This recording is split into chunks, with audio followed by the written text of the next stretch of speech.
اعوذ باللہ من الشیطان الرجیم، بسم اللہ الرحمن الرحیم۔ السلام علیکم۔ امید کرتی ہوں بیٹے آپ سب خیر و عافیت سے ہوں گے۔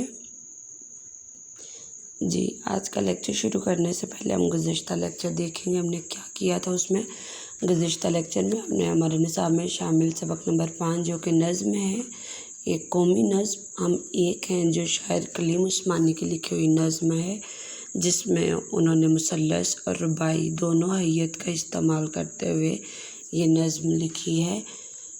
اس کی ہم نے کل پڑھائی کی تھی اور اس کے ساتھ ساتھ ہم نے مشکل الفاظ کو خط کشیدہ کرتے ہوئے ان کے معنی لکھے تھے اور اس کے ساتھ ساتھ ہم نے اس کا مرکزی خیال لکھا تھا۔ ٹھیک ہے، آج ہم کریں گے اس نظم کے پہلے 2 بند جو ہیں ان کی تشریح کریں گے، اور اس کے ساتھ ساتھ اس میں آپ کو قافیہ اور ردیف بتاؤں گی، کہاں قافیہ استعمال ہوا ہے اور کہاں ردیف استعمال ہوئی ہے، اور اس کے ساتھ ساتھ اس کا مفہوم بتاتے ہوئے پھر ہم اس کی تشریح کریں گے۔ اس میں جیسے کل میں نے آپ کو بتایا تھا وہ چیزیں پھر سے دہراتے ہوئے چلتے ہیں کہ شعر کے آدھے حصے کو کہا جاتا ہے مصرع۔ 2 مصرے مل کر بناتے ہیں ایک شعر۔ جب 2 مصروں سے زیادہ مصروں پر مشتمل کوئی ایک حصہ ہو تو اس کو کہا جاتا ہے بند، اور ہر شاعر کے لکھنے کا اپنا ایک الگ انداز ہوتا ہے، وہ اپنے انداز سے لکھتا ہے اپنا کلام۔ تو ہر شاعر جو ہے وہ اپنے انداز میں کون سی حیت میں نظم لکھتا ہے وہ اس کا انداز ہوتا ہے۔ یہاں پر شاعر نے جو حیت استعمال کی وہ اس نے 2 حیت استعمال کی، ایک مثلث اور ایک رباعی۔ اس نے نظم کا آغاز اور اختتام مثلث پر کرتے ہوئے درمیان کے 3 جو بند ہیں وہ رباعی کی حیت میں لکھے ہیں، اور یہاں پر اس نے قافیہ اور ردیف کا بھی مختلف طریقے سے استعمال کیا جو کہ اب ہم ساتھ ساتھ پڑھیں گے۔ اور ایک چیز اور دہراتے ہوئے چلے کہ ایسی نظم جس میں وطن سے محبت کا اظہار ہو، جس میں وطن کی محبت بیان کی گئی ہو، وطن سے محبت ظاہر کی گئی ہو، اس کو کہا جاتا ہے قومی نظم یا ملی نغمہ، اور اس کے شاعر کا نام ہے کلیم عثمانی۔ یہ نظم جس میں وطن سے محبت کا اظہار کرتے ہوئے وہ کہتے ہیں کہ ایک ہی پرچم کے نیچے ہم سب ایک ہیں، ہمارا دکھ سکھ، ہماری خوشیاں، ہمارے ارادے، ہماری خواہشات، ہماری منزل، ہمارا راستہ، سب کچھ ایک ہے، اور اس وطن کی عزت کی خاطر ہم سب ایک ملک و قوم کی طرح اپنی جان تک بھی قربان کرنی پڑے تو ہم قربان کر دیں گے، اور اپنے وطن کی جو عزت ہے، اپنے وطن کا جو مقام ہے وہ بنائے رکھیں گے۔ جی، تو اس کا پہلا بند دیکھتے ہیں کیا ہے۔ اس پرچم کے سائے تلے ہم ایک ہیں، ہم ایک ہیں، سانجھی اپنی خوشیاں اور غم، ایک ہیں ہم ایک ہیں، اس پرچم کے سائے تلے ہم ایک ہیں، ہم ایک ہیں۔ اس میں ایک چیز میں نے پہلے آپ کو بتائی تھی جو اب دوبارہ بتانے جا رہی ہوں کہ اس پوری نظم میں ہر بند کے آخر میں ایک ہی مصرع استعمال ہوا ہے، اس پرچم کے سائے تلے ہم ایک ہیں، ہم ایک ہیں۔ تو ایسا مصرع جو پوری نظم میں ایک مناسب وقفے کے بعد ہر بند کے آخر میں استعمال کیا جائے، وہ بار بار ہر بند میں دہرائے جانے والا جو ایک ہی مصرع ہوتا ہے اس کو کیا کہا جاتا ہے، اس کو ٹیپ کا مصرع کہا جاتا ہے۔ مناسب وقفے کے بعد ہر بند کے آخر میں دہرایا جانے والا مصرع ٹیپ کا مصرع کہلاتا ہے۔ جی، تو یہ جو پہلا بند ہے اس میں مشکل الفاظ کے معنی وہ ہم تشریح کرتے ہوئے دیکھیں گے۔ یہاں پر پہلے قافیہ اور ردیف دیکھتے ہیں۔ یہاں ردیف جیسے میں نے پہلے بھی آپ کو بتایا، ردیف وہ ہوتی ہے جو ہر مصرعے کے آخر میں استعمال ہونے والے ہو بہو الفاظ، یعنی ایک جیسے الفاظ جو کسی بھی شعر یا کسی بھی بند کے مصرعوں کے آخر میں ہو بہو الفاظ استعمال ہوئے ہوں، یا ایک جیسے الفاظ کا استعمال جو ہوتا ہے اس کو کہا جاتا ہے ردیف۔ ردیف ہمیشہ مصرعے کے آخر میں استعمال کی جاتی ہے، ہمیشہ نہیں، جو ردیف ہوتی ہے وہ مصرعوں کے آخر میں استعمال کی جاتی ہے، اور وہ الفاظ ہوتے ہیں جو ہو بہو الفاظ ہو، جو ایک جیسے الفاظ ہوں۔ لیکن اگر مصرعوں کے آخر والے الفاظ ایک جیسے نہ ہوں تو اکثر جو ردیف ہے وہ شعر کے درمیان میں کہیں بھی استعمال کی گئی ہوتی ہے، یعنی شعر کے درمیان میں کہیں الفاظ اوپر نیچے دونوں مصرعوں میں ایک جیسے ہوتے ہیں ہو بہو، تو اس ردیف کو جو شعر کے درمیان کہیں استعمال کی گئی ہو اس کو حاجب ردیف کہتے ہیں۔ حاجب لفظ حجاب سے، حجاب کا مطلب ہوتا ہے پردہ، تو وہ ہمیشہ، اور اس صورت میں مصرعوں کے آخر میں پھر قافیہ کا استعمال ہوا ہوتا ہے۔ اگر شاعر